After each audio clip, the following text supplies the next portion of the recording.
ফেসবুকের মনিটাইজেশন সেকশনের মধ্যে আছে এবং এইখানে নতুন করে একটি আপডেটের বিষয় কিন্তু দেখাচ্ছে ফেসবুক। তো এইখানে এই নতুন আপডেটে কি করতে বলছে আমাদেরকে ফেসবুক এবং কিভাবে এখানে কাজ করতে হবে, এর উপকারিতা কি, আজকের এই ভিডিওটিতে বিস্তারিত আলোচনা করব। বন্ধুরা, আপনি যদি আমার চ্যানেলে প্রথমবার এসে থাকেন অবশ্যই চ্যানেলটি সাবস্ক্রাইব করে দিয়ে পাশে আসা বেল নোটিফিকেশনটি অন করে দিবেন, যাতে করে ভবিষ্যতে ফেসবুক রিলেটেড এমন আরও ইনফরমেটিভ কন্টেন্টগুলো আপনারা পেতে থাকেন।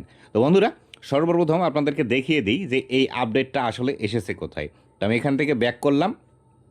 ব্যাক করার পর এইখান থেকে দেখতে পাচ্ছেন মনিটাইজ নামে যে অপশনটি আছে বা মনিটাইজেশনের যে সেকশনটি আছে, এইখানে যদি আপনি ক্লিক করেন তাহলে সেই ক্ষেত্রে এই অপশনে আসবেন এবং এইখানে দেখতে পাবেন আপডেট নামে একটি বিষয় লেখা আছে। এই আপডেটের এই অপশনটি যদি আপনি একটু বাম পাশে স্ক্রল করেন তাহলে দেখতে পাবেন এই অপশনটি চলে এসেছে।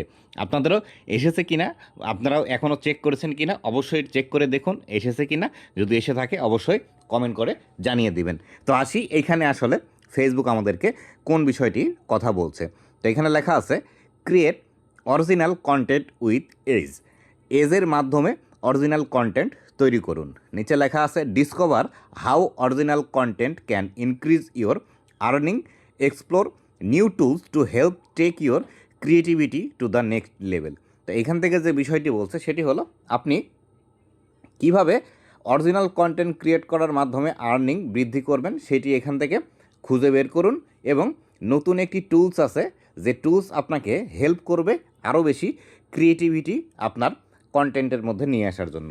তো আমি যদি এটির উপর ক্লিক করি, এটির উপর ক্লিক করলে দেখতে পাবেন এইখান থেকে যে বিষয়টি দেখাচ্ছে সেটি হলো ফেসবুকেরই নিজস্ব দুইটি ভিডিও এডিটিং অ্যাপস আছে, সেই দুইটি অ্যাপস এখান থেকে আপনাকে ইউজ করার কথা বলছে। এখান থেকে দেখতে পাচ্ছেন একটি হলো এডিট অ্যাপস এবং আরেকটি হলো ভাইব্যাটস। তো এইখান থেকে আপনি চাইলে এডিট অ্যাপটি ইউজ করতে পারেন।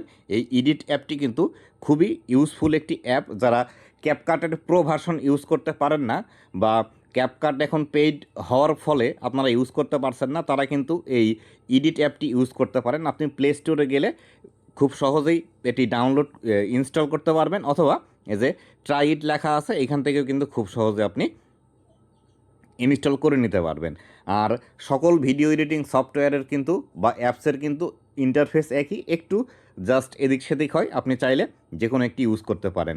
তো ফেসবুক চাচ্ছে যে আরও ভালোভাবে আপনারা ভিডিও এডিট করে তারপরে ফেসবুকের মধ্যে পাবলিশ করেন, তার জন্যই কিন্তু এই নতুন টুলসগুলো এখান থেকে নিয়ে এসেছে। তো বন্ধুরা, এই ছিল আজকের ভিডিওটি কেমন লেগেছে অবশ্যই জানাবেন এবং ভবিষ্যতে ফেসবুক রিলেটেড এমন আরও ইনফরমেটিভ কন্টেন্টগুলো পাওয়ার জন্য অবশ্যই আমার ফেসবুক পেজ এবং ইউটিউব চ্যানেলের সাথেই থাকবেন। ধন্যবাদ সবাইকে।